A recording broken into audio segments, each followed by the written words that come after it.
Annyeonghaseyo mga ka-farmers, mga chingu.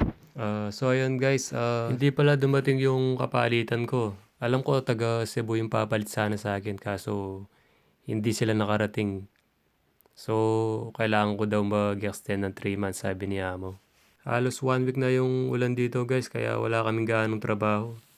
Minsan magtatrabaho kami 1 oras, 5 oras, 6 na oras. Pero mas pabor naman sa amin yung ganong laging walang trabaho. Pagdating ng araw ng sahuran, kumpleto pa rin yung pasahod nila.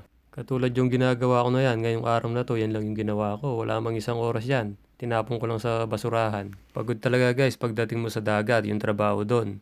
Pero nakakabawi kami sa pagod dahil lagi kaming walang pasok eh. Pero palagay ko nanibago lang talaga ako kasi nung una nahirapan talaga ako.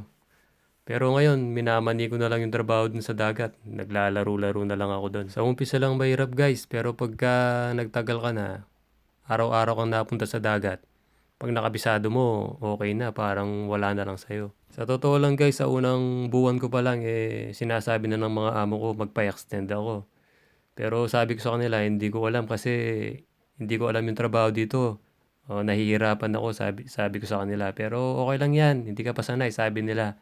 So yun, nung nakabisado ko na yung trabaho, ini-enjoy ko na lang yung pagod dun sa dagat. Tsaka yung gusto nila sa akin guys, kahit papano nakakapagsalita ako ng salita nila. Yun yung advantage ng nagkikipagtrabaho ka dito sa South Korea. Kailangan mag-aral-aral ka rin pag may time ka para pagka nag-usap kayo ng amo nyo, inutusan ka, nakakapagtrabaho ka ng maayos. Pero kahit hindi nakarating yung mga papalit sa amin na taga Cebu, may good news pa rin tayo galing sa DMW. Parang sila na yung hahawak sa seasonal farmers dito sa papuntang South Korea. Pag nangyari yun, magiging maayos yung applyan dito.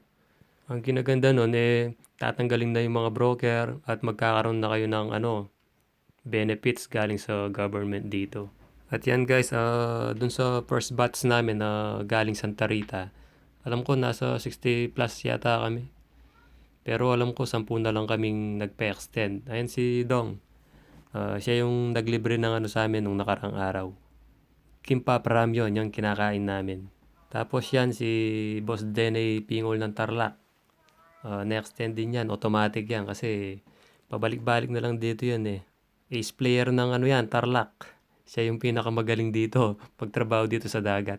So ayun guys, hanggang dito muna yung kwentuhan natin at maraming salamat sa mga nakinig, sa nanood sa video na to. Sana pa-share naman guys para dumami pa tayo. At sana may natutunan kayo kahit konti.